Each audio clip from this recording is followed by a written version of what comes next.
Beyond Time, episode 48. Saat itu tengah hari, tak ada awan yang terlihat di kubah surga, namun Shimaru memiliki awan gelap di atas kepala, dengan kilatan petir yang berderak di dalamnya. Awannya menyerupai wajah hantu yang ganas, penuh keganasan, sepertinya hanya perlu satu pikiran dari Shimaru, dan hantu jahat itu akan menyerbu divisi kejahatan kekerasan dan menerkam Suking. Biasanya tidak banyak orang di jalan di luar divisi kejahatan kekerasan. Saat ini, benar-benar tidak ada. Begitu Suking mendapat kabar bahwa Shimaru akan datang, ia langsung memulangkan semua polisi. Dengan demikian, bagian dalam divisi kejahatan kekerasan sama kosongnya dengan bagian luarnya. Kecuali Suking, ia duduk di ruang penerima tamu di depan lukisan hantu-hantu jahat yang berebut makanan. Mendengar kata-kata Shimaru, ia mendongak ke arah Shimaru yang berdiri di luar pintu masuk utama. Ia sama sekali tidak memperhatikan wajah hantu di atasnya, maupun bola-bola nyanyian itu. Matanya hanya terfokus pada Shimaru, berkilat seolah mampu menembus dan membaca isi hatinya. Sebuah klon, tatapan penuh pertimbangan muncul di matanya saat ia mengutak-atik slip giok yang dikirimkan divisi intelijen berisi informasi tentangnya. Slip itu berisi banyak detail tentang dirinya dan latar belakangnya. Metode kultivasi paling ortodoks di rumah pemburu Grue berkaitan dengan darah. Teknik kultivasi hanyalah pelengkap. Ada 4 jenis darah utama yang dapat diinfuskan oleh para murid ke dalam diri mereka. Setiap jenis memiliki sifat unik dan cara unik untuk memengaruhi Grue. Pendapat berbeda-beda mengenai asal-usul garis keturunan. Keluarga Shima dikaitkan dengan darah penyegel neter. Darah ini memberikan keuntungan yang mengejutkan saat menyegel Grue. Tentu saja, tak satu pun dari keempat garis keturunan ini yang setara dengan salah satu spesies paling misterius dan legendaris yang berasal dari Revered Ancient, para Gruewalker. Shimaru memiliki bakat yang luar biasa. Setelah menerima darah penyegel neter, ia berdiri tegak di atas rekan-rekannya. Bertahun-tahun yang lalu, ia menduduki posisi di antara para petinggi keluarga pemburu Grue. Meskipun ia tidak berperingkat nomor 1, para petinggi di atasnya semuanya berada di level inti emas. Kemudian, setelah mendominasi anggota garis keturunan lain selama bertahun-tahun, ia akhirnya berhasil mencapai inti emas. Sejak saat itu, dia mengasingkan diri. Dia sendiri tidak datang ke Seven Blood Eyes. Sebaliknya, dia mengirim klon Foundation Establishment tingkat puncak, yang dibentuk melalui kultivasi tulang. Ada beberapa Grue yang tersegel di dalam klon tersebut, dan klon tersebut memiliki kekuatan tempur yang melampaui level 4 api tetapi tidak mencapai level 5 api. Sementara Suking memikirkan semua yang diketahuinya tentang Shimaru, dia menatapnya di ruang resepsi. "Adikku nakal dan usil," katanya ringan. "Maafkan aku atas segala masalah yang ditimbulkannya, dan maafkan aku atas segala kesalahan yang telah diperbuatnya." Di belakangnya, bola-bola yang memantul mulai menirunya. "Minta maaf, minta maaf." Dia menimbulkan masalah, dia menimbulkan masalah. Mereka terdengar seperti sekumpulan anak kecil yang berebut perhatian. Belum cukup aneh, wajah-wajah di payung Shimaru pun menangis dan tertawa bersamaan. Koalisi 7 sekte terpilih yang mengawasi dari kejauhan, semuanya mengamati dengan napas tertahan. Sejujurnya, bahkan di dalam koalisi, rumah pemburu Grue dianggap misterius. Seringkali, sekte lain berusaha menghindari mereka. Suking hanya menatap Shimaru. Karena ini pertama kalinya ia berurusan dengannya, ia tidak tahu bagaimana biasanya Shimaru bersikap. Namun, Shimaru sangat sopan. Ia tidak menyerbu, tidak menuntut secara tidak masuk akal, dan bahkan meminta maaf atas nama kakaknya. Ia tidak bersikap angkuh seperti Shimaling. Sulit untuk merasa bermusuhan terhadap orang seperti itu, tetapi Suking tidak kehilangan kewaspadaannya karenanya. "Saya harus berkonsultasi dengan atasan saya tentang hal itu," katanya dengan tenang. "Beri saya waktu beberapa hari." Shimaru mengangguk. Dengan wajah tenang, ia berkata lembut, "Aku bisa menunggu beberapa hari. Tapi adikku tidak bisa. Aku akan memberinya kompensasi atas namanya. Lagi pula, ada juga masalah kau memukulnya. Bagaimana kau akan menebusnya? Adikku suka dimarahi. Mungkin kau bisa memberinya satu matamu sebagai permintaan maaf." Shimaru tetap sangat sopan, baik dalam sikap maupun nada bicaranya. Ia sama sekali tidak tampak marah, dan tampak sangat tulus. Suking tidak menjawab apapun. Pada saat yang sama, ia mengalihkan pandangan dari Shimaru. Saat itu, ia menyingkirkan semua pikiran untuk membebaskan Shimaling. Sementara itu, Shimaru melangkah maju, melewati pintu masuk utama divisi kejahatan kekerasan dan memasuki halaman. Bersamanya datanglah awan yang bergulung-gulung menutupi segalanya. Pada saat yang sama, bola-bola berwajah hantu itu memantul, berteriak seperti sebelumnya, dan sekali lagi menirukan kata-kata Shimaru. Memperbaiki diri, memperbaiki diri, memperbaiki keadaan, memperbaiki, Di tengah-tengah nyanyian, salah satu bola berwajah hantu itu terpental ke tempat yang teduh, lalu tiba-tiba jatuh, lalu menghilang seolah-olah jatuh ke jurang.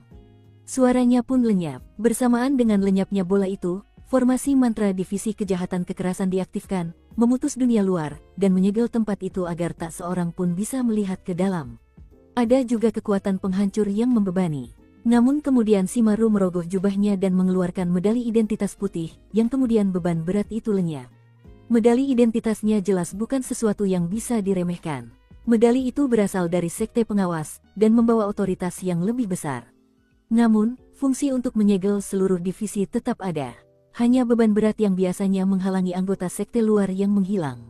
Formasi mantra agung yang melindungi Seven Blood Eyes telah dinetralkan kekuatannya oleh seseorang dari sekte luar. Bayangkan jika orang lain berhak menggunakan barang-barangmu kapanpun mereka mau. Bukan hanya itu, mereka juga bisa mengambilnya sesuka hati, bahkan jika kau ada di hadapan mereka. Dan kau tak bisa berkata apa-apa. Intinya, barang-barang itu bisa saja milik orang lain. Dalam hati, Suking mendesah.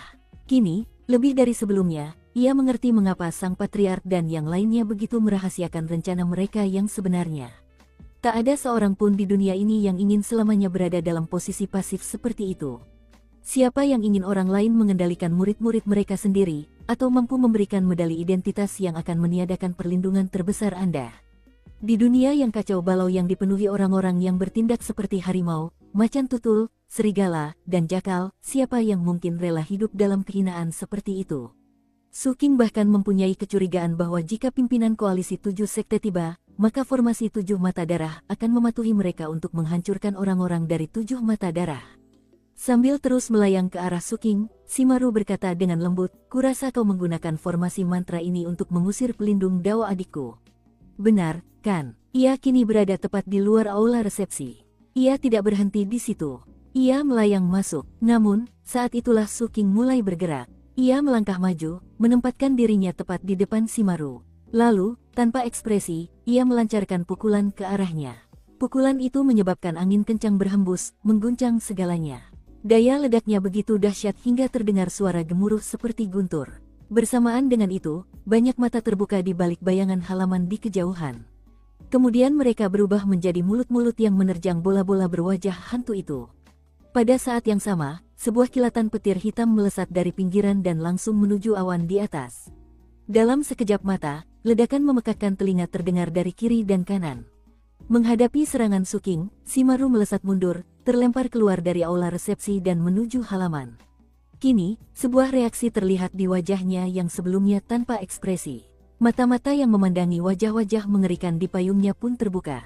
Dan mata-mata itu tidak lagi menatap Suking, melainkan ke arah tanah halaman.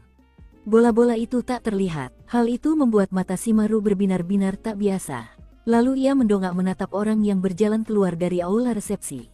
Bersamanya datanglah kobaran api yang membentuk seekor gagak emas. Di tengah kobaran api itu, Suking melangkah maju selangkah demi selangkah.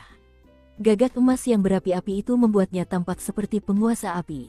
Ekornya bagaikan jubah kekaisaran, menyelimutinya dengan kemegahan. Dan saat rambutnya berkibar, lautan api menjadi jubahnya. Saat ia mendekat, jubah api itu berkibar, dan gagak emas itu bertengger di kepalanya bagai mahkota kekaisaran. Dipadukan dengan fitur wajahnya yang memukau, Suking versi ini tampak berjalan dengan momentum dan langkah seorang kaisar kuno yang menyusuri dunia manusia. Gagak emas mengasimilasi segudang roh. Seru Shimaru. Kemudian, ia bergerak, muncul tepat di depan Suking, lalu mengangkat tangan kanannya ke arah mata Suking. Ekspresi Suking tetap sama seperti sebelumnya saat dia menundukkan kepala dan menyundul tangannya. Itu adalah metode serangan yang jelas-jelas tidak diduga Shimaru. Sebuah ledakan terdengar, dan tangannya meledak. Dengan ekspresi terkejut, ia melesat mundur. Suking terus menyerang, bergerak dengan kecepatan yang melampaui kecepatan Suking. Saat mencapai Suking, ia mengulurkan tangan, menjambak rambutnya, lalu membanting Suking ke tanah. Tanah retak dan hancur berkeping-keping. Adapun Shimaru, ia ambruk menjadi gumpalan kabut yang tersapu dari tangannya. Jeritan melengking terdengar saat kabut itu kemudian menyatu menjadi sosok mengerikan yang menerjang kembali ke arah Suking. Pada saat yang sama, payung hantu Shimaru tiba-tiba mengirimkan beban berat ke arahnya. Tapi bagaimana mungkin payung mungil itu bisa menandingi gagak emas? Gagak emas itu mendongak, matanya penuh kebencian, lalu menerjang ke depan. Gagak emas mengamuk dengan lautan api, menyebabkan wajah-wajah yang tak terhitung jumlahnya di payung hantu berteriak nyaring. Mereka mencoba melawan, tetapi sia-sia. Dalam sekejap mata, gagak emas sudah berada di tengah-tengah mereka. Jeritan itu semakin keras, dan kemudian seluruh payung terbakar. Wajah-wajah mengerikan di dalamnya saling berebut untuk melarikan diri, tetapi tidak berhasil.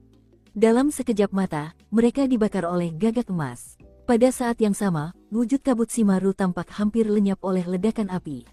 Namun, Shimaru bukanlah orang biasa. Meskipun terkejut dengan apa yang terjadi, ia menerjang Suking dari segala arah, menembus api dan berubah menjadi segerombolan wajah mengerikan yang menerkamnya dengan gigi-gigi tajam. Angin jahat bertiup, berharap memadamkan api kehidupannya. Dengan alis terangkat, Suking membiarkan semua lubang dharmanya menyala terang. Sepertinya tidak ada gunanya menipu saat ini. Akan sulit mengalahkan Shimaru dengan kekuatan tempur 4 api. Oleh karena itu, 90 lubang dharma menyala dengan liar. Tentu saja, lubang dharma Suking tidak seperti milik orang biasa. Masing-masing berisi lautan roh sepanjang 1.500 meter. Lautan roh yang mengejutkan seperti itu akan menciptakan kekuatan dharma yang mengerikan. Dan dengan kekuatan dharma di bawah kendalinya, api kehidupannya akan sangat menakjubkan. Adapun angin jahat itu, ia mampu memusnahkan api kehidupan yang tak terhitung jumlahnya, tetapi bukan milik Suking. Saat api kehidupannya berkobar dengan dahsyat, wajah-wajah mengerikan yang datang menjadi tak berdaya. Belum lagi kekuatan fisik Suking, yang berkat kultivasi Golden Crow Assimilates Myriad Spirits-nya, telah menyamai kemajuan kultivasinya. Energi dan darahnya melonjak, mengirimkan cahaya berwarna darah ke lautan api yang menyebar. Jeritan kesakitan meletus saat wajah-wajah mengerikan itu lenyap. Semuanya lenyap, berubah menjadi kabut yang berputar mundur, lalu menyatu menjadi bola. Kemudian, aura mengerikan menyebar darinya, disertai lolongan. Mengejutkannya, kabut itu kemudian berubah menjadi makhluk berkepala 3. Ia tampak seperti harimau, dengan 2 kepala di depan dan 1 di tempat ekor seharusnya berada. Angin dingin yang ganas menyapu harimau hantu itu saat ia menerjang ke arah Suking. Ia bergerak begitu cepat sehingga, dalam sekejap, ia hampir mencapai sasarannya. Terlebih lagi, sekumpulan jiwa berhamburan keluar darinya, yang berubah menjadi hantu-hantu pembantu harimau yang bergabung dengan pusaran angin. Catatan, hantu pembantu harimau adalah jenis hantu spesifik dari mitologi Tiongkok. Ia adalah hantu seseorang yang menjadi korban harimau, namun membantu harimau tersebut melahap orang lain. Kita lanjut ke alur ceritanya. Mata Suking berbinar dingin saat ia melangkah maju. Tepat di depan harimau hantu itu, ia melambaikan tangan kanannya, menyebabkan api unggun meletus dan menyelimuti tinjunya. Saat suara gemuruh bergema, harimau hantu itu tiba-tiba menghindar ke samping, lalu menerjang ke depan dengan mulut terbuka lebar secara dramatis, seolah-olah dapat melahap apa saja. Suking dengan tenang melakukan gerakan mantra dengan tangan kanannya, lalu mengulurkan jarinya. Api berkobar keluar darinya, membentuk seekor naga biru kehijauan yang jauh lebih besar daripada harimau hantu itu. Naga itu membuka mulutnya, lalu dengan ganas menggigit harimau itu. Sebuah ledakan terdengar saat harimau itu menjerit. Namun Shimaru bukanlah lawan biasa. Setelah dihancurkan oleh naga biru hijau, harimau itu runtuh menjadi kabut, yang kemudian berubah menjadi grue jenis ketiga. Ia tampak seperti raksasa hitam pekat bersayap. Setelah terbentuk, ia melolong ke arah Suking dan menerjangnya. Namun, sesaat kemudian, kilatan petir hitam tiba-tiba melesat dari awan di atas. Saat kilatan itu melesat menuju sang raksasa, sebuah bayangan menyebar di tanah.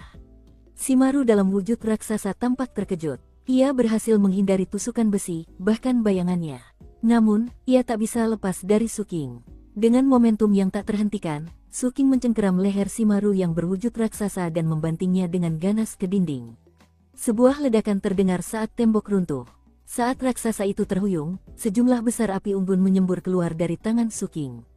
Ia sudah mulai menyerapnya. Bahkan, saat ia melakukannya, lubang dharma ke-91-nya mulai bergerak-gerak seolah-olah akan segera terbuka. Saat Shimaru dalam wujud raksasa meronta, Suking membantingnya ke tanah. Raksasa itu pun roboh. Saat kabut menyebar lagi, burung gagak emas menjerit dan melesat ke arahnya, berharap untuk melahapnya. Namun, saat itulah kabut menyatu, berubah menjadi wujud keempat. Ia adalah raksasa yang membengkak, tingginya mencapai 300 meter. Ia tampak sangat besar dan luar biasa berat saat ia mencoba menghancurkan gagak emas dengan duduk di atasnya. Ia tidak memenuhi syarat untuk berhasil dalam upaya seperti itu. Mata gagak emas bersinar saat ia mulai melahapnya. Pada saat yang sama, Su King melangkah maju, matanya bersinar saat ia melihat keadaan keempat Shimaru. Bahkan hanya menyerap sebagian kecil dari raksasa itu hampir membuka salah satu lubang dharmanya, dan karena itu, Shimaru adalah harta yang berharga baginya. Saat mendekati raksasa yang sedang berjuang itu, ia meletuskan api neraka dan segera mulai menyerapnya. Ketakutan muncul di mata raksasa Shimaru yang tengah berjuang. Saat gagak emas menyerapnya, bayangan itu melesat maju, dan tusuk besi itu mendekat dengan penuh semangat. Tatapan bingung muncul di mata Shimaru, lalu, tanpa ragu sedikit pun, ia meledakkan dirinya sendiri. Sebuah ledakan dahsyat menggelegar. Ledakan diri yang didukung oleh kekuatan 4,5 api itu menyapu kemana-mana. Saat raksasa itu meledak, tulang lengan hitam muncul dan melesat ke arah pintu keluar divisi kejahatan kekerasan. Tulang itu adalah inti dari klon yang diciptakan Shimaru. Kini setelah ia tahu betapa mengerikannya Su King, ia tak tertarik melanjutkan pertarungan. Ia hanya ingin melarikan diri. Ia telah memilih saat yang tepat untuk melakukannya. Kekuatan ledakan yang dahsyat akan menyulitkan siapapun untuk mengejarnya. Sayangnya, ia benar-benar meremehkan kemampuan Su King. Bayangan Su King melesat di bawah ledakan dan mendekatinya dengan kecepatan yang menyilaukan. Di saat kritis terakhir itu, tulang hitam Shimaru bersinar dengan cahaya gelap. Menyadari bahwa ia tak bisa melarikan diri, ia berputar di tempat dan melesatkan wujud tulangnya dengan ganas ke arah kepala Su King. Saat ia bergerak, lagu anak-anak yang aneh itu bergema di sekelilingnya. 1, patahkan ibu jarimu dan 2, butakan dirimu dengan sekrup. 3, pecahkan tengkorakmu dengan gembira dan 4, tuangkan darahmu ke lantai. 5, aku akan membuatmu tetap hidup sampai 6, aku akan menginjakmu dengan tendangan. Serangan yang datang melampaui level 4 api, dan saat mendekat, mata Su King menyipit. Menekan keinginan untuk mengungkapkan berapa banyak api yang sebenarnya dimilikinya, ia mengeluarkan sebuah Liontin Giok. Liontin Giok itu adalah perisai pertahanan Naschen Soul yang diberikan oleh Master ke-6. Ia telah menghabiskannya hampir seluruhnya saat pertempuran dengan para bintang laut, membuatnya jauh lebih lemah daripada sebelumnya. Mustahil perisai itu mampu menahan serangan Naschen Soul. Namun, perisai itu masih perkasa, dan masih ada sedikit kekuatan yang tersisa di dalamnya. Serangan dahsyat Shimaru menghantam perisai itu, bagaikan telur yang dilempar ke batu besar. Tulang lengannya retak, dan terdengar jeritan dari dalam. Kemudian Su King mengulurkan tangan, meraih lengan itu, dan mengeluarkan api unggun yang berkobar untuk membakarnya. Kekuatan jiwa yang dahsyat mengalir keluar dari tulang dan merasuki Su King. Tanpa ragu, ia melesatkan kekuatan itu menuju lubang Dharma ke-91 miliknya, yang langsung terbuka. Saat Su King menyerap tulang itu, gagak emas juga melahapnya. Bayangan itu pun tertolong, dan tusuk besi hitam pun menusuknya. Jeritan liar dan melengking terdengar. Kemudian tulang itu hancur dan berubah menjadi abu. Sebelum itu terjadi, Su King berhasil membuka lubang Dharma ke-92-nya. Kemudian ia melihat kembali ke tempat tulang itu berubah menjadi abu. Abu itu tidak bergerak, tetapi masih ada secercah kehendak ilahi yang tersisa di dalamnya. Kehendak ilahi itu membentuk sosok Shimaru yang sangat samar dan semi-transparan dalam balutan gaun putihnya. Ia tampak seperti akan lenyap kapan saja. Saat dia menatap Su King, dia tampak terkejut. Golden Crow Assimilates Myriad Spiritsmu luar biasa. Kau sama sekali tidak seperti deskripsi yang diberikan sekte kepadaku. Kau menipu semua kultivator yang datang ke sini. Dan kau tidak punya 2 api kehidupan. Kau punya 3. Lebih dari itu, bukaan dharmamu sungguh menakjubkan. Semuanya 1500 meter. Itu membuat kecakapan bertarungmu, bukan di level 4 api, tapi mendekati 5 api. Kalau kau menyalakan 4 api kehidupan, kau akan seperti Master Senyum kedua, hanya saja kau tidak punya lampu kehidupan. Kau terlalu licik, kau orang pilihan nomor 1 generasi ini di Seven Blood Eyes. Shimaru datang ke sini dengan harapan bisa menghancurkan Su King, lalu membawa adik laki-lakinya pergi. Bagaimana mungkin ia membayangkan betapa liciknya Su King sebenarnya? Jelas, jika ia menggunakan kekuatan 5 apinya yang sebenarnya, ia bisa menghancurkan si maling dalam sekejap. Namun, ia justru memperpanjang pertarungan agar orang-orang salah paham. Jangan bilang dia benar-benar mengejarku. Apa dia sengaja memancingku ke sini? Hal itu membuat Shimaru teringat kembali bagaimana dia langsung menyerapnya begitu menyentuhnya. Itu adalah hal paling memalukan yang pernah dialaminya, dan itu menyebabkan niat membunuh membara di matanya. Sekarang aku tahu betapa liciknya dirimu. Wujud asliku akan segera keluar dari pengasingan. Lalu aku akan datang dan menghancurkan. Suking menepis tangannya, dan kehendak suci Shimaru pun sirna sebelum dia sempat menyelesaikan ucapannya. Melihat ke tempat ia menghilang, ia berpikir, kau salah. Aku bukan pilihan nomor 1 di Seven Blood Eyes. Ia tak kuasa menahan diri untuk mengingat kembali kondisi menyedihkan Huang Yikun setelah pergi ke puncak ketujuh. Lupakan orang-orang dari luar sekte. Bahkan Suking sendiri berpikir bahwa orang-orang dari puncak ketujuh terlalu lihai dalam menipu. Ambil contoh Kapten. Meskipun Suking memiliki kristal ungu yang memberinya kekuatan generasi, Kapten jelas memiliki entitas mengerikan yang tersegel di dalam dirinya. Suking tidak menyadari bahwa Tuan Ketujuh berada di puncak ketujuh, memandang divisi kejahatan kekerasan di pelabuhan 176, merasa sangat gembira. Sang kapten berjongkok di belakangnya sambil memakan apel utuh, satu persatu. Di sampingnya, Yang Mulia Ketiga memegang keranjang buah, dan memberikan satu apel demi satu kepada kapten. Hei, kakak ketiga, kata kapten, bagaimana kau bisa merayu gadis dari arbiter agung itu? Beri kakakmu beberapa tips. Yang Mulia Ketiga menyeringai. Aku tidak melakukan sesuatu yang istimewa. Aku hanya keren, itu saja. Sial, sekalipun kau lebih gagah dari yang sudah ada, kau takkan bisa menyamai Ahking kecil. Hei, aku baru ingat sesuatu. Sambil menyeringai penuh teka-teki, kapten melanjutkan, beberapa waktu lalu, lelaki tua itu pergi ke Revered Ancient. Setelah hampir setahun kembali, kau turun dari kapal dan menuju pelabuhan di sini. Dan kau punya medali identitas putih. Usiamu baru sekitar 13 tahun, tapi kau sudah berada di level 1 api. Dan yang kau inginkan hanyalah balas dendam. Apa itu berarti kau berasal dari Revered Ancient? Apa kau pernah membuat masalah di Supreme Arbiter Immortal Society di sana? Ekspresi Yang Mulia Ketiga tidak berubah. Sambil tersenyum, ia berkata, sepertinya mustahil untuk membodohi kakak tertua. Meski begitu, aku penasaran. Kakak tertua, sudah berapa kali kau memulai kembali kultivasimu? Kapten berkedip beberapa kali, lalu tersenyum. Coba tebak. Yang Mulia tersenyum. Tanpa berkata apa-apa lagi, ia menawarkan apel lain kepada kapten. Kapten mengambilnya dan melihat ke arah pelabuhan 176. Ia mendesah. Ahking kecil memang pandai menipu. Dia bahkan punya 3 api. Kurasa masih ada lagi tipuannya. Aku bahkan tidak tahu apakah aku bisa membunuhnya jika kami akhirnya bertarung. Tapi jika sesuatu di dalam diriku benar-benar terbangun suatu hari nanti, maka, oh guru, kau tak bisa menyelamatkan Suking selain mengabaikanku.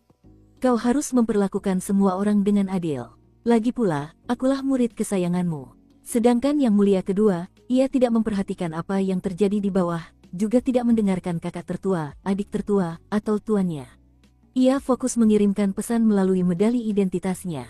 Ia tampak sangat malu. Tuan Ketujuh meliriknya. Gadis ini, keberuntungan memang berpihak pada orang bodoh. Lalu ia menatap kakak dan kakak ketiga. Meskipun ia cenderung memarahi mereka tanpa henti, ia sebenarnya sangat bangga dengan murid-muridnya. Lagi pula, ia telah memilih mereka setelah mencari kandidat terbaik di mana-mana. Hanya setelah mengamati mereka dengan saksama, dan menyingkirkan siapapun yang bukan yang terbaik dari yang terbaik, barulah ia menemukan serigala-serigala terhebat di antara serigala-serigala terhebat sekalipun. Setiap muridnya mampu melampaui para petinggi dari gunung lain dengan selisih yang jauh. Murid-muridnya dapat menghancurkan yang lain kapanpun mereka mau. Begitulah cara ia mencari murid. Ia tidak hanya menginginkan sembarang kultivator pilihan. Yang membuatnya semakin bangga adalah bahwa semua muridnya layak meneruskan tradisinya. Seperti dirinya, mereka semua ahli dalam tipu daya. Mereka tak pernah membocorkan senjata rahasia dan rahasia besar mereka. Dan ketika orang lain mengira mereka sudah tahu, kenyataannya mereka hanya tertipu. Saudara keempat ini memang penipu ulung. Aku tidak perlu mengajarinya apapun. Dia hebat. Di dunia yang kacau balau dengan bahaya di mana-mana, dan masa depan yang tak menentu, wajar saja kalau suka menipu. Juga, meskipun murid-murid pilihan tidak umum di masa lalu, sekarang mereka lahir setiap saat. Dan bukan hanya di antara kita manusia. Di antara spesies non-manusia yang tak terhitung jumlahnya juga. Ini menunjukkan bahwa era yang hebat telah tiba. Era yang hebat, kesempatan besar yang ditakdirkan, dan tentu saja, bahaya besar. Semua orang di ibu kota Seven Blood Eyes terdiam. Mereka bernapas, mereka menunggu, dan mata mereka berbinar-binar dengan kecemasan dan kekhawatiran yang semakin intens. Semua orang bertanya-tanya apa sebenarnya yang terjadi di Divisi Kejahatan Kekerasan di Pelabuhan 176. Formasi tujuh mata darah tidak dapat menghancurkan Shimaru, tetapi dapat terus membuat siapapun tidak dapat melihat apa yang terjadi di dalam divisi. Biasanya, satu-satunya orang yang bisa melihat menembus formasi adalah anggota tingkat tinggi Seven Blood Eyes, serta para petinggi eselon. Kecuali, Master Ketujuh mencegah mereka melakukannya. Satu-satunya orang yang mampu mengamati kejadian di dalam divisi adalah mereka yang berasal dari puncak ketujuh. Oleh karena itu, satu-satunya hal yang bisa dilihat oleh para kultivator non-puncak ketujuh hanyalah masuknya Shimaru. Tak lama kemudian, penghalang yang mengisolasi itu pun menghilang dan semuanya kembali normal. Hari berikutnya, dalam sebuah perubahan yang tidak biasa dari norma, orang-orang terpilih dari koalisi tujuh sekte berhenti mengeluarkan tantangan. Para polisi divisi kejahatan kekerasan kembali ke posisi mereka, dan operasi dimulai seperti biasa. Seperti biasa, mereka melacak anggota Night Dove dan mengirim tahanan ke Suking. Shimaru tidak terlihat dimanapun, dan adik laki-lakinya Shimaling masih di penjara. Kapal tulang di pelabuhan telah kehilangan kekuatan yang menahannya, dan runtuh tak bersisa. Para terpilih dari koalisi tujuh sekte terguncang begitu dalam hingga mereka kehilangan hasrat untuk menantang puncak gunung lainnya. Apa gunanya? Apapun tantangan yang mereka menangkan, divisi kejahatan kekerasan di Pelabuhan 176 bagaikan duri tajam yang menusuk hati mereka. Shimaling jelas telah dihancurkan oleh divisi kejahatan kekerasan. Huang Yikun dari Sekte Ketenangan Gelap telah menantang puncak ketujuh, tetapi kemudian menghilang. Dan sebelum menghilang, ia telah memberitahu semua orang bahwa ia akan mengurus Suking. Semua hal ini berputar di sekitar Suking. Bagi mereka yang terpilih dari koalisi tujuh sekte, divisi kejahatan kekerasan di Pelabuhan 176 sama berbahayanya dengan kolam naga atau sarang harimau. Misterinya tak tertandingi, dan sekaligus bahayanya tak terbayangkan. Koalisi tujuh sekte telah mengatur agar mereka datang ke sini dan secara metodis mengajukan tantangan untuk menghancurkan semangat para pengikut tujuh mata darah. Tujuannya adalah memastikan semua pengikut di tujuh mata darah merasa takut dan hormat kepada koalisi. Awalnya, sang tamu terpilihlah yang melakukan hal itu. Tantangan mereka yang terus-menerus membuat para murid Seven Blood Eyes murung dan khawatir. Bahkan, beberapa murid mulai mencoba mengambil hati sang tamu terpilih.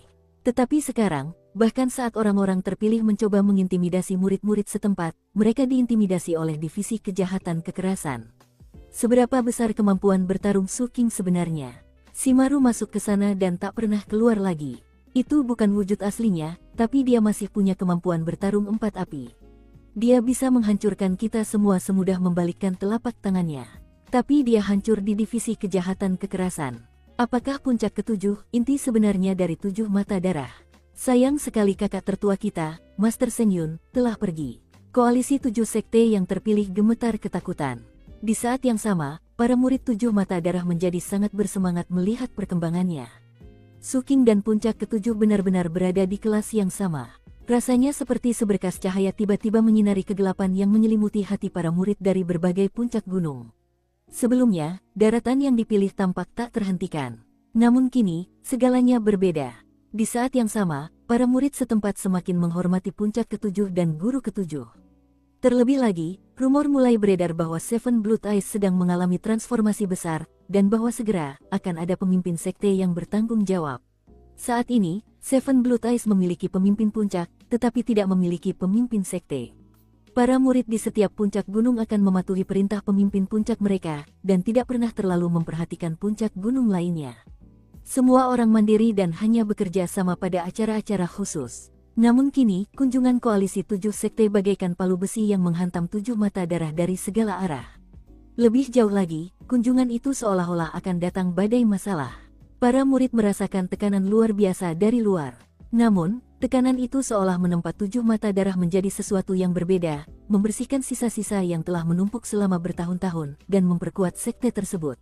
Para non-manusia yang berkunjung dan sekutu Seven Blood Eyes kini dapat menyaksikannya dengan mata kepala mereka sendiri, dan juga melihat betapa populernya Patriark Seven Blood Eyes. Ia sebenarnya menggunakan koalisi Seven Sek untuk menyempurnakan dan menempa sektenya sendiri. Koalisi tujuh sekte pun menyadari hal ini, dan akibatnya, mereka tidak mendesak calon pilihan mereka untuk mengajukan lebih banyak tantangan. Meskipun demikian, serangkaian instruksi baru pun dikirimkan oleh koalisi. Berdasarkan instruksi baru, penyesuaian perlu dilakukan pada pengaturan penguasa puncak, terutama terkait puncak ketujuh. Lebih lanjut, semua penguasa puncak gunung, terutama puncak ketujuh, akan dikirim ke daratan utama kuno yang terhormat untuk tugas yang ditugaskan. Sir Bloodsmelter memastikan bahwa semua instruksi baru itu hanya formalitas belaka. Namun, koalisi 7 sekte sangat gigih. Mereka terus mengirimkan pesan-pesan baru yang semakin mengancam. Akhirnya, mereka dengan tegas menyatakan bahwa jika instruksi baru mereka tidak dipatuhi, koalisi 7 sekte akan menerapkannya dengan kekerasan. Faktanya, pemimpin kelompok terkuat dalam koalisi, Sekte Pedang Awan melonjak, meningkatkan kekuatan harta sihir terlarang milik sektenya dalam pertunjukan kekuatan yang mengintimidasi. Ketika Sekte Pedang Awan melonjak memperkuat harta sihir terlarang mereka, beberapa sekte lain mengikutinya. Sekte Pengawas Puncak Kedua, Lembah Spirit Gloam, dan Sekte Pengawas Puncak Keenam, Sekte Harta Karun Cermin Langit, juga melakukan hal yang sama.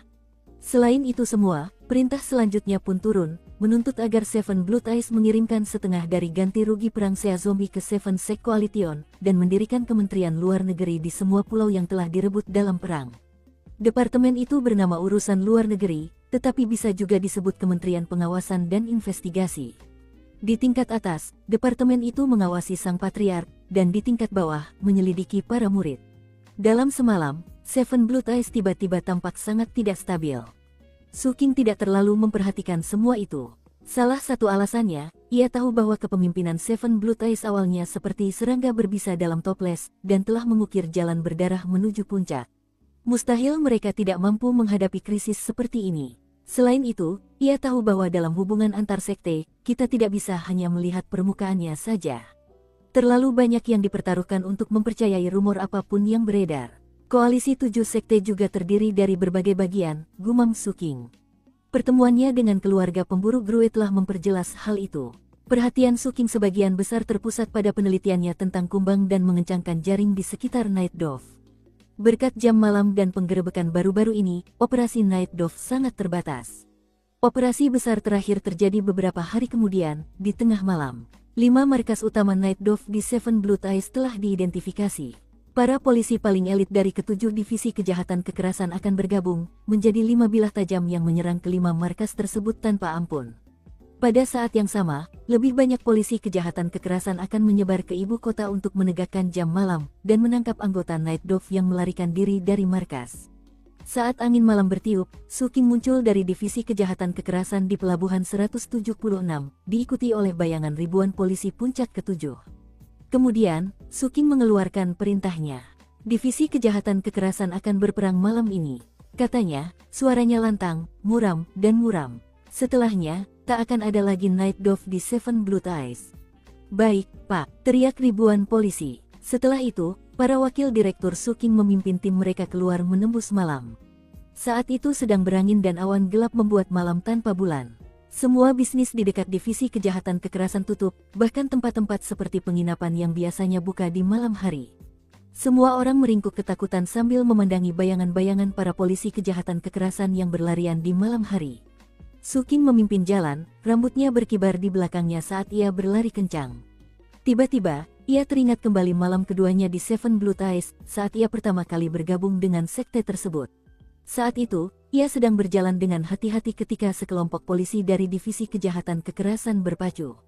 Ia ingat betapa waspadanya ia, tetapi di saat yang sama, ia iri pada mereka. Sekarang, dia memimpin ribuan polisi dalam penyerbuan malam hari. 3 tahun, pikirnya, semakin cepat. Para polisi yang dipimpinnya semua memandang Su King dengan penuh semangat dan gairah. Begitulah cara kerja di dunia yang kacau. Yang lemah memuja yang kuat. Pada saat yang sama, hal-hal yang dilakukan Su King selama perjalanan hidupnya memberi mereka sesuatu untuk ditiru. 3 tahun yang lalu, Su King sama seperti mereka. Seorang polisi biasa. 3 tahun kemudian, ia sekarang menjadi direktur divisi kejahatan kekerasan puncak ketujuh. Angin bertiup lebih kencang. Tak lama kemudian, Su King melihat sebuah rumah besar di kejauhan. Rumah besar itu dulunya merupakan bisnis yang dikelola oleh puncak keempat, tetapi kemudian dibeli oleh pihak swasta dan diubah menjadi rumah bordil. Jam malam telah menutup usahanya, dan sekarang tampak gelap dan kosong. Serang, seru Su King dengan dingin. Ribuan polisi di belakangnya bergegas menuju rumah besar itu, dipenuhi hasrat membunuh. Beberapa saat kemudian, terdengar suara gemuruh saat para agen Night Dove melarikan diri ke segala arah, hanya untuk dikepung dan diserang oleh para polisi dari Divisi Kejahatan Kekerasan. Dalam sekejap mata, suara pembantaian memenuhi malam, disertai bau darah yang menyengat. Su King tidak melakukan apa-apa. Ia hanya melayang di udara dan menonton dengan dingin, sambil mengamati laporan serangan di markas Night Dove lainnya. Direktur Su, semuanya berjalan lancar di markas ketiga. Kami sedang melakukan penyisiran terakhir sekarang. Semuanya berjalan lancar di markas kedua. Kami telah membunuh kepala yayasan pendirian dan saat ini sedang menghabisi para operator yang tersisa.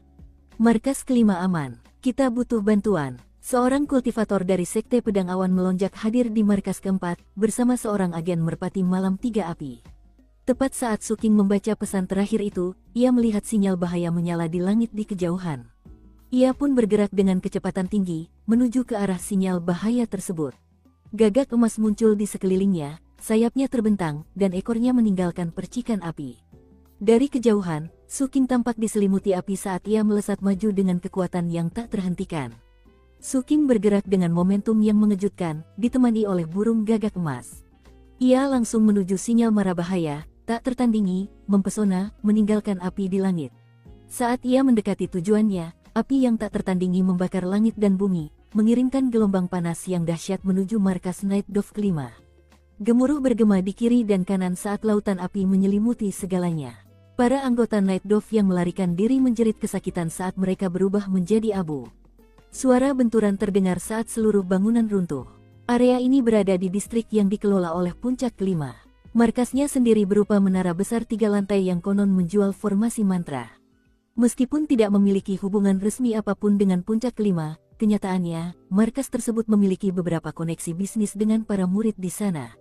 Su King tidak yakin apakah Puncak Kelima tahu bahwa tempat ini juga memiliki hubungan dengan Merpati Malam.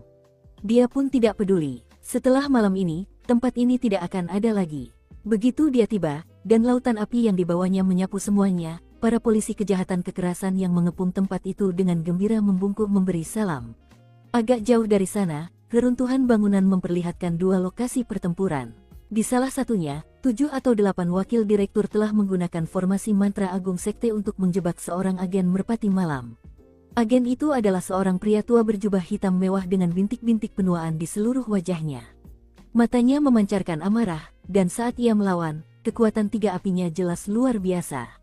Biasanya, ia bisa dengan mudah membantai para wakil direktur 1 api. Namun berkat formasi mantra sekte, mereka berhasil bertahan hidup dan juga mencegahnya melarikan diri. Sayangnya, jumlah wakil direktur awalnya tidak banyak, dan kekuatan formasi mantra yang mereka panggil tidak cukup untuk menghancurkan agen Night Dove sepenuhnya. Semua wakil direktur terluka. Meskipun begitu, para murid Seven Blood Eyes terlahir dengan keganasan, dan tidak akan menyerah hanya karena beberapa luka kecil. Di lokasi lain tempat pertempuran berlangsung, seorang direktur kejahatan kekerasan dengan 2 api, didukung oleh ratusan polisi dan formasi mantra Puncak Kelima, telah menjebak seorang lawan. Ia mengenakan jubah tau emas, dan tampak berusia sekitar 18 atau 19 tahun. Ia tampan, bermata bak bintang, dan memiliki watak yang luar biasa. 9 pedang terbang berputar-putar di sekelilingnya, mengirimkan denyut energi pedang ke segala arah. Mengejutkan, ia memiliki kekuatan 3 api kehidupan, dan ia tampak sangat marah saat menghantam formasi mantra yang menjebaknya. Formasi 7 mata darah tidak akan berhasil pada orang ini, sehingga sang direktur terpaksa mengandalkan Puncak Kelima itu sendiri. Dengan ratusan pengawal yang juga membantu memperkuat formasi, mereka hanya mampu menahan pendekar pedang muda itu. Namun, mengingat betapa pucatnya wajah mereka, jelas mereka tidak akan mampu bertahan lebih lama lagi. Su King tiba bagai sambaran petir dari surga. Saat lautan api bergolak di sekelilingnya, ia menatap lelaki tua berjubah hitam dengan 3 api, serta murid dari Sekte Pedang Awan melonjak. Yang terakhir tercengang melihat Su King hadir, karena ia tahu betapa mengerikannya Su King. Dan ia semakin khawatir ketika menyadari Su King mengabaikan agen Night Dove dan menuju ke arahnya. Energi pedang yang keluar dari pedang terbangnya tiba-tiba menjadi tidak stabil. Su King, katanya tanpa pikir panjang, aku hanya lewat. Bawahanmu menyerang Night Dove lalu menyeretku ke dalam masalah ini. Aku tidak ada hubungannya dengan Night Dove. Sementara itu, Direktur Divisi Kejahatan Kekerasan Third Peak menyeka darah dari mulutnya dan berkata, Direktur Su, ketika kami tiba dan mengepung tempat itu, orang ini sedang bernegosiasi dengan Ketua Night Dove. Saya tidak tahu apa yang mereka bicarakan, tapi dia jelas bukan orang yang lewat. Su King mengangguk dan melangkah maju. Ia melambaikan tangannya, dan para petugas kejahatan kekerasan yang menahan murid Sekte Pedang Awan melonjak terdorong oleh kekuatan yang lembut. Formasi mantra juga berhenti berfungsi. Wajah pemuda itu berubah drastis saat ia berkata, "Su King, kakakku adalah Master Seng Yun. Jika kau menyakitiku, dia akan membunuhmu." Wajah Su King tanpa ekspresi saat ia tiba tepat di depan pemuda itu, mengabaikan pedang-pedang terbang yang berputar-putar di sekelilingnya. Su King bergerak begitu cepat sehingga murid pedang itu tak dapat melacak gerakannya atau bereaksi. Dalam sekejap mata, Su King mengulurkan tangan, mencengkeram leher pemuda itu, dan membantingnya ke tanah. Sebuah ledakan menggema saat retakan menyebar di tanah. Pada saat yang sama, murid pedang muda itu mengeluarkan banyak darah dari mata, telinga, hidung, dan mulutnya. Dua api kehidupannya langsung padam. Dalam keterkejutannya, ia mencoba mengendalikan pedang terbangnya dan menembakkannya ke arah Su King, tetapi ia terlalu lambat. Su King mengangkatnya dan melemparkannya ke belakang. Suara retakan terdengar dari dalam tubuh pemuda itu, dan pada saat yang sama, ia menjerit memilukan. Banyak tulang di dalam tubuhnya kini hancur, dan api kehidupan terakhirnya pun padam. Saat ia terkulai di tanah, batuk darah, ia jelas terluka parah. Su King tidak perlu mengeluarkan perintah. Para polisi kejahatan kekerasan di daerah itu langsung menangkap pemuda itu dan membelenggunya untuk menyegel basis kultivasinya. Sementara itu, agen Night Dove tua yang dikelilingi para wakil direktur tiba-tiba menggunakan semacam teknik penyelamatan nyawa. Ledakan terdengar saat gelombang kejut dahsyat menyapu, mengejutkan semua orang di sekitarnya. Kemudian ia melemparkan medali identitas, yang hancur tetapi entah bagaimana melonggarkan efek formasi mantra agung sekte tersebut. Memanfaatkan kesempatan itu, agen berjubah hitam itu melarikan diri dengan tatapan ngeri. Anehnya, arah pelariannya tak lain adalah puncak gunung sekte tersebut. Su King berbalik dan menatapnya dengan dingin. Ia tidak tahu siapa orang ini, tetapi ia bisa merasakan fluktuasi penyamarannya. Terlebih lagi, ia jelas telah menggunakan medali identitas untuk meniadakan beberapa efek formasi mantra. Meskipun formasi itu hanya digunakan oleh para wakil direktur, yang tidak bisa mengerahkan seluruh kekuatannya, formasi itu tetaplah sesuatu yang tangguh. Karena itu, seolah-olah menunjukkan bahwa orang ini sebenarnya adalah murid Seven Blood Eyes. Mustahil Night Dove bisa beroperasi di ibu kota Seven Blood Eyes tanpa bekerja sama dengan murid-murid Seven Blood Eyes. Su King sepenuhnya menyadari hal itu, tetapi di saat yang sama, ia tidak tertarik untuk mengungkap setiap detailnya. Tidak ada gunanya. Setelah memperhatikan arah pelarian orang tua itu, Su King melangkah tanpa ekspresi ke udara. Kemudian ia mengangkat tangan kanannya ke atas kepala, dan bayangan pedang surgawi muncul. Pedang itu luar biasa kuatnya, dan begitu muncul di udara, angin kencang menderu, dan aura suram menyebar kemana-mana. Semua orang yang melihatnya tampak terkejut. Faktanya, ada beberapa pengikut koalisi 7 sekte yang mengenali apa itu, dan berseru kaget. Pedang tunggal keluasan tertinggi. Saat teriakan kaget itu menggema, Su King melesat, langsung menuju orang tua, 3 api dari merpati malam. Cahaya menyilaukan memancar dari pedang itu saat ia menebas ke bawah, bergerak dengan kecepatan luar biasa hingga mampu mengiris bintang dan memutus bulan. Dari kejauhan, kekuatan agung pedang itu menyebabkan kubah surga berubah warna, dan memenuhi malam dengan cahaya benda-benda langit yang berkilauan. Satu pedang tunggal turun, mengguncang segalanya ke segala arah.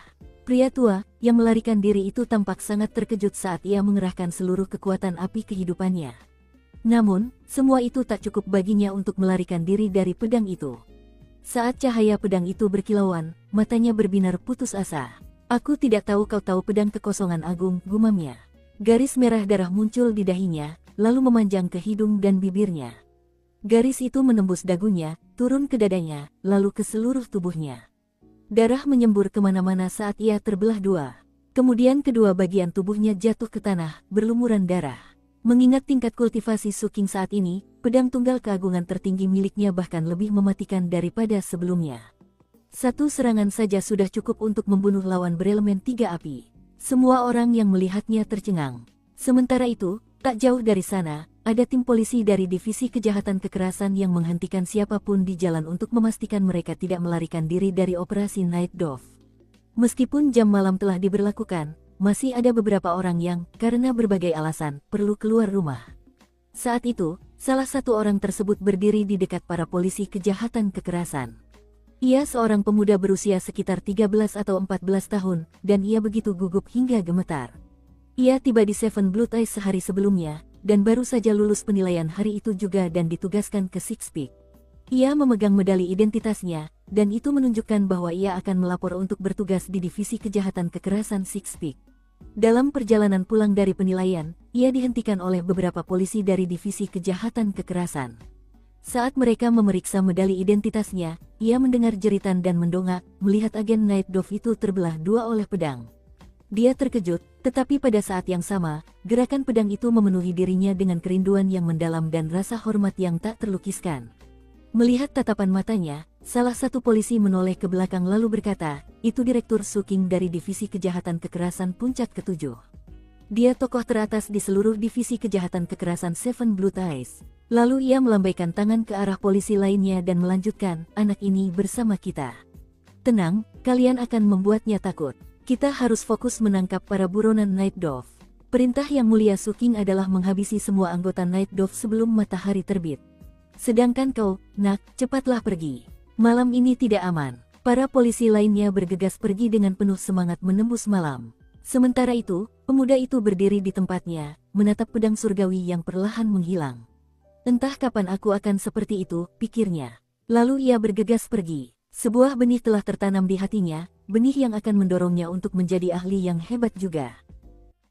Satu pedang membantai tiga api. Tentu saja, siapapun yang terpilih dari 7 sekte dapat melepaskan kekuatan tempur yang serupa.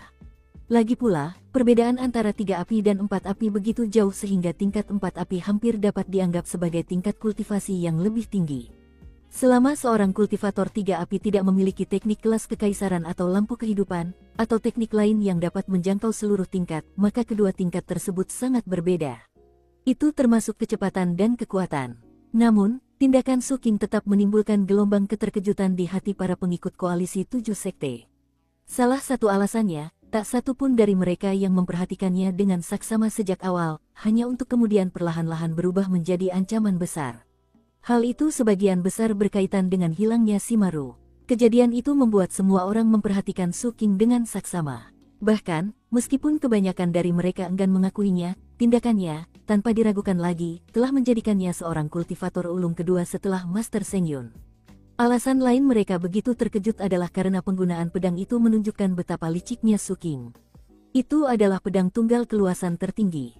Meskipun pedang itu baru dianggap sebagai teknik kelas kekaisaran setelah seseorang mencapai pencerahan sejumlah jurus tertentu, tidak ada yang tahu persis berapa banyak jurus yang bisa dilepaskan Suking. Sekalipun hanya satu, itu sudah cukup untuk menimbulkan ketakutan di hati mereka. Lagi pula, sangat sulit untuk memaksakan pencerahan pedang tunggal maha luas. Itu semua kembali pada persepsi dan pemahaman masing-masing, dan itu sama saja terlepas dari sekte manapun Anda berasal. Faktanya, ada beberapa sekte di benua kuno terhormat yang berspesialisasi dalam seni pedang, dan mereka akan menggunakan kemampuan seseorang untuk mencapai pencerahan pedang tunggal maha luas sebagai dasar untuk menilai bakat kultivasi mereka. Dalam beberapa hal, pedang tunggal maha luas adalah standar yang digunakan untuk menentukan siapa yang terpilih dan siapa yang tidak. Tak satu pun dari koalisi 7 sekte yang terpilih dapat memenuhi standar itu selain Master Sengyun. Mereka semua pernah mencoba pencerahan teknik pedang itu di masa lalu, tetapi gagal. Oleh karena itu, melihat Suking melepaskan pedang tunggal maha luas untuk membantai seorang agen merpati malam 3 api membuat emosi mereka campur aduk. Para pengunjung dan sekutu yang hadir pun mengetahui sesuatu yang baru tentang Suking setelah melihatnya menggunakan pedang itu. Mereka menyadari bahwa ia orang yang tegas sekaligus cerdas. Night Dove telah hadir di Seven Blue Ties selama bertahun-tahun, dan mereka bagaikan rumput liar yang akan terbakar habis dalam api, hanya untuk berkembang biak ketika musim semi tiba. Namun kali ini, fakta bahwa Divisi Kejahatan Kekerasan menghabiskan 2 bulan dengan fokus penuh untuk membasmi Night Dove mengungkapkan bahwa sesuatu yang berbeda sedang terjadi. Dan itu bukan hal yang sepele. Jelas ada orang-orang di Seven Blue Ties yang menawarkan perlindungan kepada Night Dove. Lagi pula, ada masalah keuntungan yang harus dipertimbangkan. Satu-satunya pertanyaan sebenarnya adalah berapa banyak orang di Seven Blue Ties yang diam-diam membantu Night Dove dan menghasilkan uang sebagai hasilnya. Tidak ada yang tahu. Ketika benar-benar menyerang Night Dove, seseorang harus memiliki keyakinan tertinggi. Para kultivator non-manusia tahu itu, dan sekarang sangat penasaran untuk melihat apakah tindakan divisi kejahatan kekerasan terhadap Night Dove akan merugikan kepentingan finansial sekte dan menyebabkan kekacauan internal. Bagaimanapun, Suking bertindak sangat tegas. Ia jelas menyadari bahwa agen Merpati Malam Tiga Api itu sebenarnya adalah murid Tujuh Mata Darah. Namun, alih-alih menggali lebih dalam untuk mencari tahu detailnya, ia justru membunuhnya dengan satu tebasan pedang. Ia tidak pernah memberinya kesempatan untuk mengungkapkan identitasnya. Dan mengingat betapa parahnya kondisi mayatnya, mustahil untuk mengetahui identitas aslinya. Serangan pedang itu tidak hanya membunuh murid yang dimaksud, tetapi juga memutus hubungannya dengan siapapun yang mendukungnya. Suking menggunakan serangan pedang itu untuk mengirim pesan kepada siapapun yang masih bersembunyi di balik bayangan. Dan pesannya adalah, divisi kejahatan kekerasan tidak akan menggali lebih jauh. Di dunia yang normal dan makmur, tindakan seperti itu adalah tindakan yang salah. Namun, di dunia yang kacau, itu adalah keputusan yang cerdas dan akan menghasilkan dampak negatif yang paling minimal. Bahkan, pada dasarnya itu adalah bantuan bagi siapapun yang tetap berada dalam bayang-bayang. Suking telah menangani masalah ini dengan ahli. Bahkan Sir Blood Smelter pun terkagum-kagum. Ia tak peduli dengan unsur-unsur kotor dalam sekte itu. Ia sepenuhnya sadar bahwa ada kebaikan dan keburukan dalam segala hal di dunia. Ketika matahari bersinar paling terang, ia menghasilkan bayangan paling gelap. Dan dalam banyak hal, tak hanya ada hitam dan putih, ada juga abu-abu. Suking sudah lama memahami hal itu. Setelah tiba di Seven Blood Eyes, ia telah menghadapi banyak situasi di mana karakter kejam bersembunyi di balik watak lembut. Dan ia juga telah melihat apa yang terjadi ketika orang-orang tidak menyadarinya. Karena itu, ia tidak membuang waktu untuk mempelajari cara bertindak yang tepat. Setelah kejadian ini, tak seorang pun spesies non-manusia akan pernah melupakan nama Suking. Dan meskipun mereka diliputi rasa takut, mereka tak mau mengungkapkan perasaan mereka yang sebenarnya terhadapnya. Kini mereka semua tahu bahwa Suking memiliki kecakapan tempur yang mengesankan, kejam, bisa sangat licik, dan juga sangat cerdas. Kecuali kau menyambar secepat kilat untuk membunuh seseorang seperti itu, kau akan gagal, dan kemudian menderita akibatnya. Kecuali ada keuntungan luar biasa yang bisa didapat, atau permusuhan yang mencengangkan untuk diatasi, tak seorang pun akan berani menyerang seseorang seperti dia. Malahan, berteman dengannya akan lebih masuk akal. Hidup memang terkadang rumit seperti itu. Karena alasan yang sama pula, setelah malam kegiatan, ketika jaring telah dikencangkan sepenuhnya pada Merpati Malam dan Suking mendapat daftar nama, permintaannya kepada sekte tentang apa yang harus dilakukan selanjutnya disetujui. Daftar nama itu datang dalam bentuk buku catatan penjualan harta karun hidup. Buku-buku seperti itu seringkali menjadi kunci operasi seperti ini. Namun, buku-buku itu tidak selalu berfungsi sebagai alat pencatatan. Buku-buku itu juga bisa dipandang sebagai sistem pengawasan dan keseimbangan. Lagi pula, buku-buku itu bisa ditinggalkan agar orang lain menemukannya. Sampai batas tertentu, buku seperti ini hampir seperti harta karun tabu. Suking cukup yakin bahwa daftar itu sengaja ditinggalkan untuknya, karena berisi catatan detail semua anggota koalisi 7 sekte yang telah membeli harta karun hidup. Yang mengejutkan Suking, tidak semua sekte ada dalam daftar itu. Sekte-sekte yang tidak pernah membeli harta karun apapun adalah Spirit Gloam Valley, Sekte Pengawas Puncak Kedua, Sekte Harta Karun Cermin Surga, Sekte Pengawas Puncak Ke-6, Sekte Ketenangan Gelap, Sekte Pengawas Puncak Ke-7, dan Paviliun Takdir Surga, Sekte Pengawas Puncak Ke-5. Sekte yang telah melakukan banyak pembelian adalah Sekte Pedang Awan Melonjak dan Rumah Pemburu Grue, serta Sekte Pengawas Puncak Ke-4, Istana Dao Lunisolar. Siapapun yang terpilih dari 2 sekte sebelumnya yang tersisa di Seven Blood Eyes telah ditangkap, yang tersisa hanya yang terpilih dari Istana Lunisolar Dao. Ketika Suking memikirkan kekayaan sumber daya yang diperolehnya dari cincin penyimpanan si maling, ia merasa terdorong untuk segera pergi dan menangkap orang-orang terpilih dari Istana Dao Lunisolar. Namun, ia tidak ingin bertindak gegabah, dan karena itu meminta izin terlebih dahulu dari sekte tersebut. Kecuali ada potensi keuntungan yang luar biasa, ia bukanlah tipe orang yang akan melampaui wewenangnya. Ia tidak tahu siapa orang ini, atau perannya dalam koalisi 7 sekte, jadi tampaknya lebih bijaksana untuk mengenakan topeng sebelum menegakkan hukum. Saat dia mengirimkan permintaannya ke sekte tersebut, jawaban yang diterimanya sederhana. Tangkap dia. Setelah menerima jawaban itu, Suking meninggalkan divisi kejahatan kekerasan pagi-pagi sekali. Pembantaian di malam hari telah melanda kota bagaikan angin kencang, mengusir kekuatan jahat. Di Seven Blood Eyes, ada hukum yang melindungi manusia. Oleh karena itu, tindakan divisi kejahatan kekerasan tidak hanya tidak merugikan manusia, tetapi justru membantu mereka merasa lebih aman. Saat Suking berjalan menyusuri jalan, ia melihat gerobak yang biasa ia gunakan untuk sarapan. Di sana, ia membeli semangkuk sup dan beberapa kue kering. Atas desakan pemiliknya, ia membeli 3 butir telur. Setelah meletakkan beberapa koin spirit, ia pun pamit. Gerobak itu memang tak pernah sepopuler dulu. Itu hanyalah salah satu dari sekian banyak tempat sarapan di kota. Namun, tempat itu telah berubah setahun terakhir. Polisi Divisi Kejahatan Kekerasan yang sedang berpatroli sering ke sana, dan akibatnya, bisnisnya berjalan lancar. Mungkin karena itu, tak seorang pun berani mencari masalah dengan pemiliknya. Pemiliknya tahu persis mengapa semua itu terjadi. Setelah membersihkan meja, ia memandang Suking yang berjalan menjauh di kejauhan, lalu menghela napas. Ia ingat pertama kali Suking muncul 3 tahun lalu, tampak waspada dan berhati-hati. Dan pemilik restoran ingat betapa puasnya Suking setelah menyantap semangkuk sup. 3 tahun telah berlalu, dan pemuda itu telah tumbuh dewasa. Tak hanya itu, ia juga menjadi seseorang yang sangat penting. Kemudian ia melihat ke sekeliling, ke arah pelanggan lain yang sedang sarapan, yang semuanya berbau darah namun menatap dengan kagum dan hormat saat Suking pergi. Ia tersenyum dan menggelengkan kepala. Suking berjalan menyusuri jalan, tidak terlalu cepat atau terlalu lambat. Ia memiliki basis kultivasi yang luar biasa, dan otoritas yang tinggi di sekte tersebut, namun seperti biasa, ia lebih suka tetap berada di pinggir jalan dalam kegelapan. Setelah waktu yang cukup lama hingga sebatang dupa terbakar, langit cerah dan banyak pejalan kaki di jalan. Saat itulah Suking tiba di sebuah rumah besar berlantai 2. Semua sekte yang berkunjung telah diberi penginapan khusus untuk menginap di Seven Blue Ties, dan disinilah istana Lunisolar Dao berada. Tempat itu dipenuhi dengan kekuatan formasi mantra, dan ketika Suking merasakannya, dia dengan tenang berkata, "Dengan ini aku meminta agar formasi mantra agung sekte menekan lokasi ini." Mengingat Suking sedang menjalankan misi penegakan hukum resmi, formasi agung sekte tersebut langsung melepaskan kekuatan penghancur. Saat bergemuruh di area tersebut, semua formasi mantra yang melindungi mansion Istana Dao Lunisolar berhenti berfungsi. Teriakan ketakutan terdengar dari dalam. Ekspresi Suking tenang saat dia mendorong pintu utama hingga terbuka dan melihat puluhan orang yang ketakutan berlarian ke arahnya. Mereka yang memimpin adalah 2 pria dan seorang wanita. Wanita itu mengenakan gaun putih panjang, berpotongan ala istana.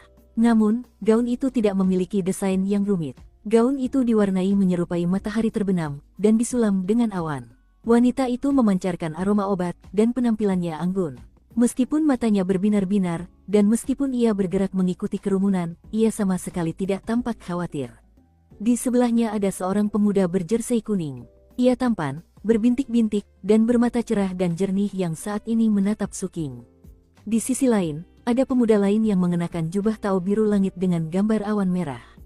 Dari cara awan-awan itu tampak melayang di atas jubah, sepertinya ada formasi mantra di dalamnya. Pemuda ini tampak pucat, dan jelas terlihat khawatir. Dan ketika ia melihat Suking, ia mulai terengah-engah. Di belakang kelompok 3 orang ini terdapat murid-murid biasa dari Istana Lunisolar Dao, dan mereka semua tampak sangat gugup. Lebih jauh ke belakang, Suking memperhatikan 3 kultivator paruh baya. Meskipun mereka tidak berbicara, dari fluktuasi yang mereka pancarkan, mereka adalah kultivator inti emas. Suking mengamati pemandangan itu, lalu menatap pemuda berjubah biru dan berkata, "Apakah Anda Zhou Qifan dari Istana Dao Lunisolar?" Catatan, Zhou Qifan, Zhou berada di peringkat ke-10 dalam daftar 100 nama keluarga Tionghoa yang umum. Dalam konteks ini, ia hanyalah sebuah nama keluarga, karakternya sendiri memiliki banyak arti. Qi berarti membuka, memulai, mencerahkan, membangkitkan, dan Fan berarti biasa-biasa saja, fana. Madame Deadblade mengatakan nama ini membuatnya terdengar seperti orang cerdas yang dapat menginspirasi orang lain. Kita lanjut ke alur ceritanya. Sambil berusaha mengendalikan napasnya, pemuda berjubah Tao biru itu berkata dengan muram, "Suking, tempat ini adalah markas bergerak Istana Dao Lunisolar. Dan itu berarti kau berada di wilayah kami. Ada urusan apa kau di sini?" Sebenarnya, sejak kehancuran yang menimpa Night Dove malam sebelumnya, ditambah dengan pembunuhan Suking terhadap pria berjubah hitam dengan pedang surgawi, dan cara ia menghancurkan murid dari Sekte Pedang Awan Melonjak, pemuda ini mulai merasa sangat gugup. Ia tahu betul bahwa ia adalah satu-satunya orang yang tersisa yang pernah berbisnis dengan Night Dove. Dalam kecemasannya, ia telah meminta beberapa rekan Taois dari Lembah Spirit Bloam dan Sekte Harta Karun Cermin Surga untuk menemaninya. Untuk berjaga-jaga, melihat Su Qing muncul dan memanggilnya dengan namanya, membuat Zhou Qifan merasa sangat sedih. Su Qing telah membaca berkas Zhou Qifan sebelum meninggalkan divisi kejahatan kekerasan dan tahu bahwa Zhou Qifan suka bersikap rendah hati. Faktanya, selain mengajukan satu tantangan kepada puncak keempat, ia belum melakukan banyak hal. Setelah mendengar identitasnya dikonfirmasi, Su Qing mengangguk.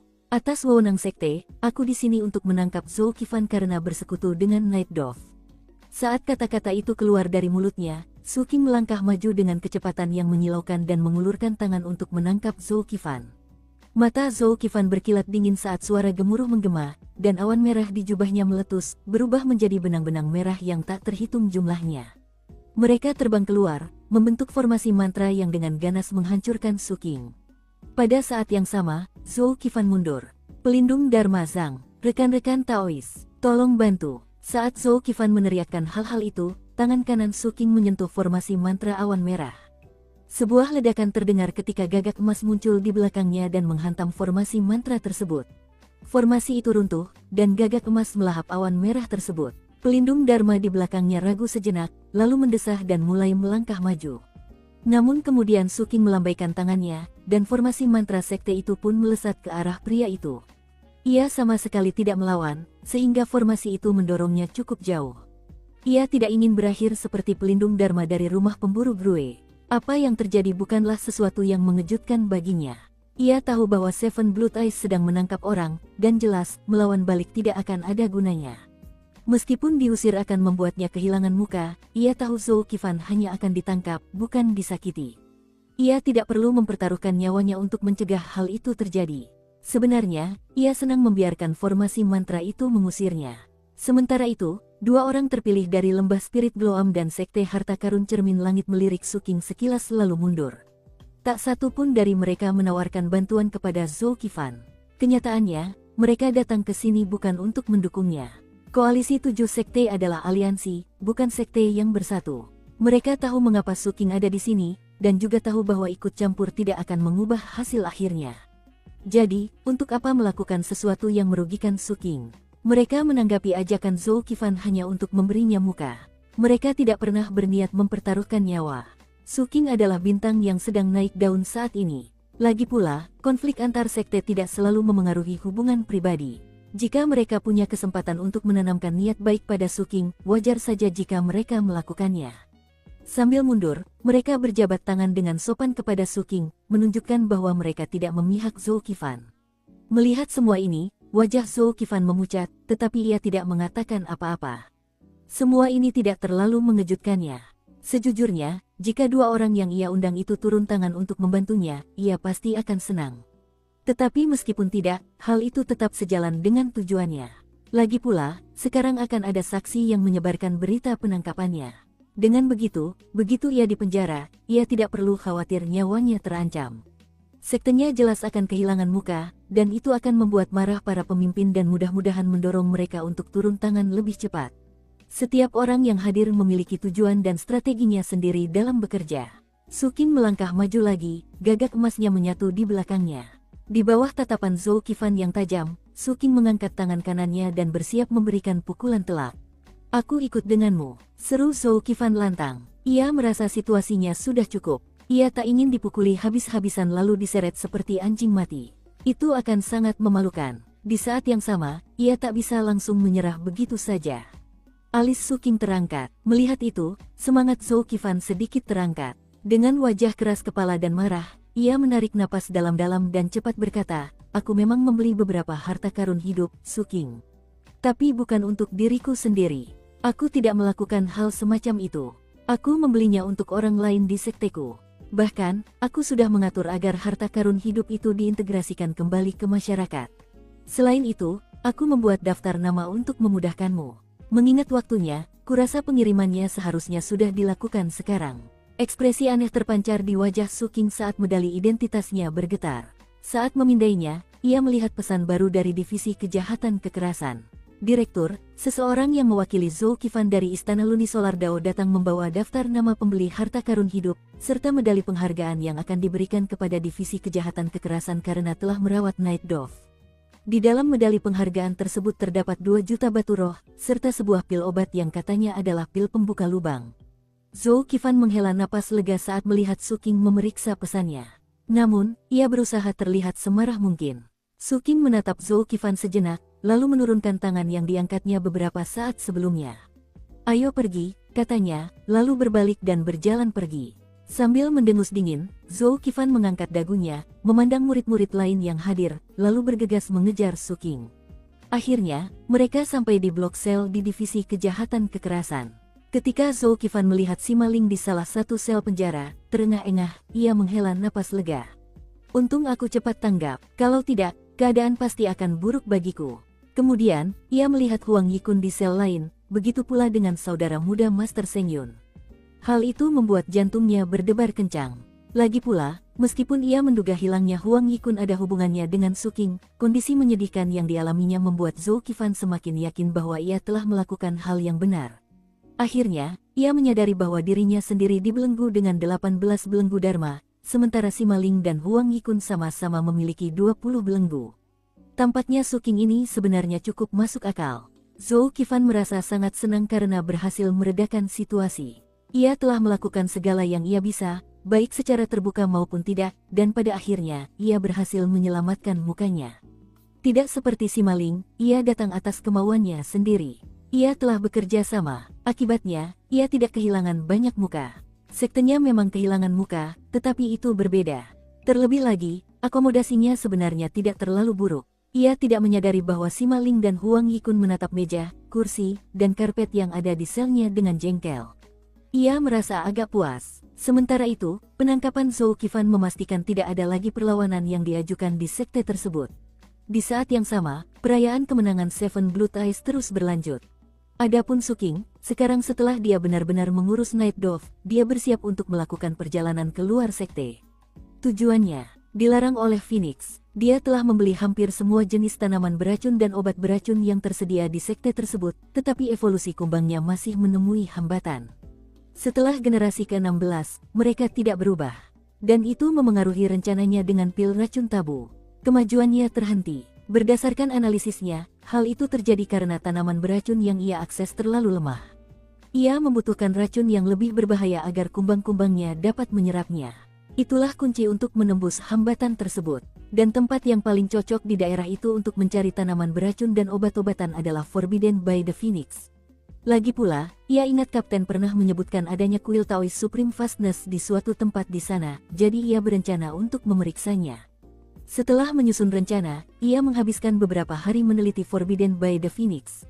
Mengingat betapa dekatnya kuil itu dengan sekte tersebut, dan bagaimana puncak pertama menggunakannya sebagai tempat pelatihan, jelaslah bahwa puncak pertama tahu lebih banyak tentang kuil itu daripada siapapun. Akibatnya, ada banyak informasi yang bisa diperoleh. Meski begitu, Su Qing tidak mempercayai orang-orang dari puncak pertama, dan merasa lebih baik membeli beberapa set informasi, lalu membandingkannya satu sama lain. Terlebih lagi, ia bisa mengakses berkas-berkas sekte dan juga laporan dari divisi intelijen. Setelah memperoleh sekitar 100 set informasi yang berbeda, ia merasa telah memperoleh gambaran yang baik. Ia telah mengidentifikasi beberapa lokasi di mana racun biasa ditemukan, dan beberapa tempat di mana barang beracun dapat dibeli dari Grus. Su Qing memeriksa informasi itu beberapa kali untuk memastikan ia memahami semuanya. Kemudian ia mulai mengumpulkan semua barang yang akan dibutuhkannya untuk perjalanannya. Terkadang, ia membeli barang-barang secara diam-diam. Ia juga pergi ke tahanan Night Dove yang dikurungnya dan mengambil darah jantung dari mereka semua.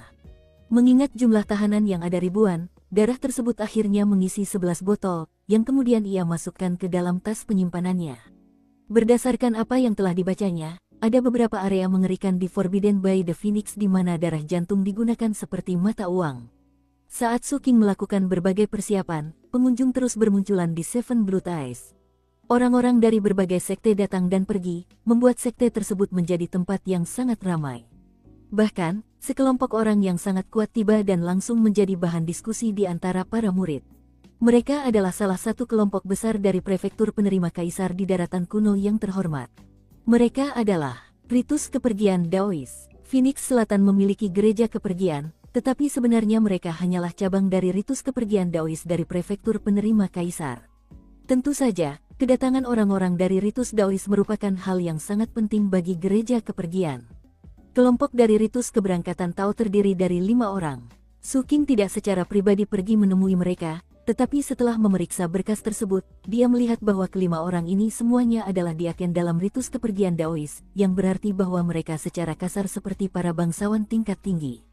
Terlebih lagi, ketika mengamati gambar kelima diaken itu, tangannya tiba-tiba gemetar. Kemudian, raut wajah yang dipenuhi kenangan aneh muncul di wajahnya.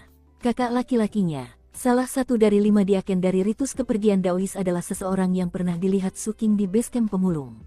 Ia tak lain adalah kakak laki-laki dari gadis kecil berwajah penuh luka itu.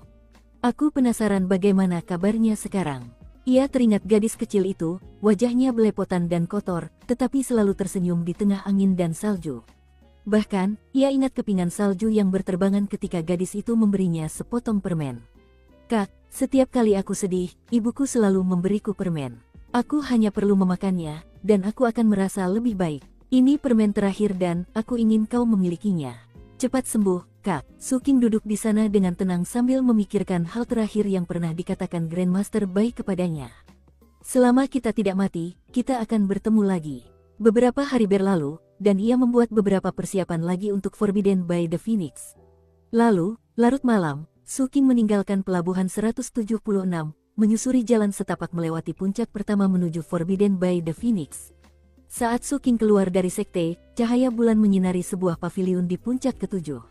Di sana, seorang lelaki tua keriput berjubah hitam, dengan cahaya aneh mengalir di matanya, duduk di hadapan Tuan Ketujuh. Mereka berdua sedang bermain Go. Pria tua itu sebenarnya adalah kepala keluarga Seven Blood Eyes, Sir Blood Smelter. Cahaya berkilauan di matanya membuktikan tingkat kultivasinya yang luar biasa tinggi. Ia berada di langkah pertama level Void Returning, yang disebut Space Shattering 1000 Daos. Setiap aliran cahaya yang mengalir di matanya adalah Dao Agung. Ada orang lain di paviliun selain kedua pria yang sedang bermain Go. Yang ketiga adalah seorang wanita parubaya berbusana istana. Ia tampak luar biasa anggun, tetapi wajahnya tanpa ekspresi saat menyajikan teh kepada para pria. Jika Su Qing ada di sini, ia pasti mengenali wanita itu. Ia adalah Bibi Ding Sui.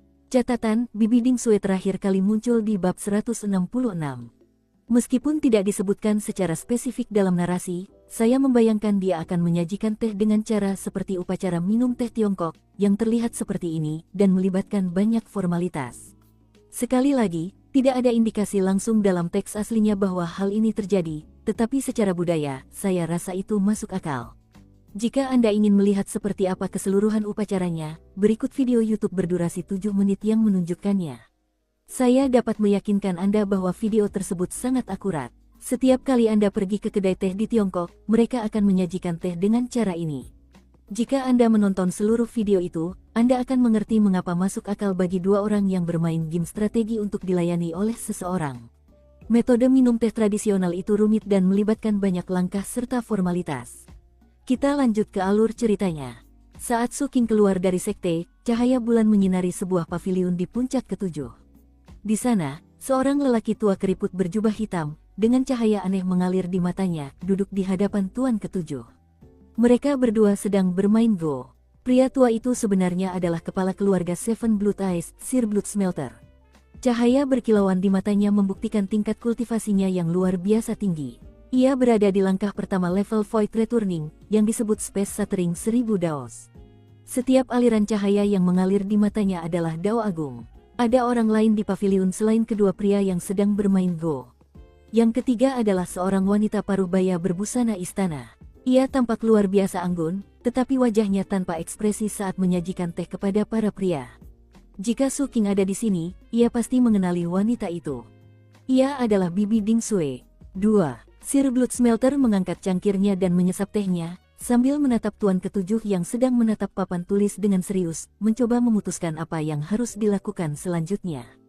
Sir Blood Smelter tersenyum. Little Seven, kalau kita anggap situasi koalisi Seven Sect seperti permainan Go, lalu apa langkah mereka selanjutnya?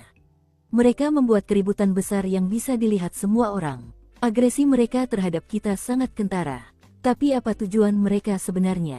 Dengan ekspresi bingung di wajahnya, Tuan Ketujuh menjawab, aku tahu kau sedang mengujiku, Patriark. Sayangnya, menantumu yang rendah hati ini agak bodoh. Jadi aku tidak yakin bagaimana harus menjawabnya. Sir Bloodsmelter tersenyum dan menggelengkan kepala. Kau selalu saja menipu, ya. Master Ketujuh juga tersenyum. Rupanya, ia telah menemukan langkah terbaik saat ia mengambil bidak permainan dan meletakkannya di papan.